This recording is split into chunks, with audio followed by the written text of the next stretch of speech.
ठाकुर जी और राधा रानी की तो शादी नहीं हुई शादी थी, नहीं जी। तो इस बारे में भी बता दिया जाए अब की शादी हुई थी कि नहीं हुई थी। बिल्कुल, गर्ग संहिता में लिखा है, ब्रज में बड़ा सुंदर स्थान है भांडिरवन। नंद बाबा गैया चराने जाते थे, जैसे भांडिरवन की तरफ बाबा आए, लाला उनके साथ थे छोटे से, इधर श्री जी अपनी सखियों के, क्योंकि थोड़ी सी बड़ी थी तो वो अपनी सखियों के साथ आ गई।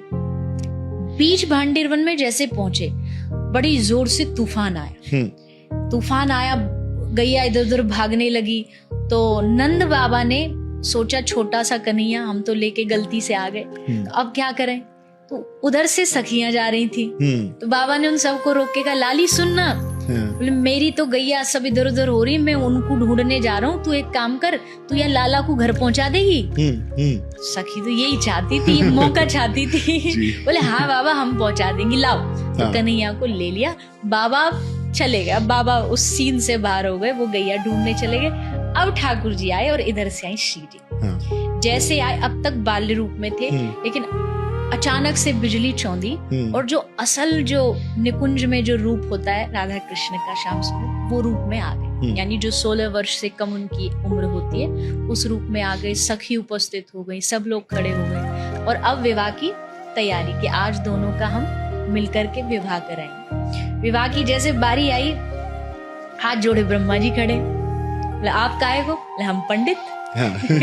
शादी में पंडित चाहिए ना, पुजारी पुरोहित जी चाहिए। तो सखियों ने कहा ये तो प्रेम निधि है, ये संसार विधि से नहीं होने, ये प्रेम निधि वाला विवाह है। ब्रह्मा जी बोले हम वही कराएंगे। ललिता बोली एक ही शर्त पे आज्ञा मिलेगी, जैसे हम कहेंगी वैसे शादी होगी। यहाँ तुम्हारे मंत्र नहीं चलेंगे, यहाँ हमारी मर्जी से चलेगा, यहाँ प्रेम निधि से चलेगा। तो ब्रह्मा जी बेचारे डरते डरते हाथ जोड़ करके बैठ गए। वहां दोनों विराजमान हुए, लगाया गया चौकी और वहां बैठ के तब दोनों का गठबंधन किया गया।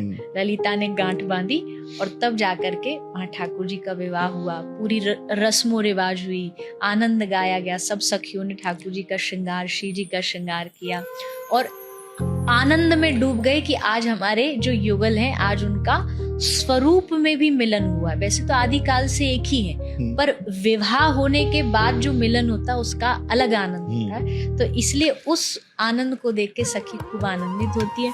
ब्रह्मा जी पंडित जी थे, ब्रह्मा जी ने पूछा कि अब जाते समय पंडित जी को दक्षिणा मिलती है, क्या दक्षिणा?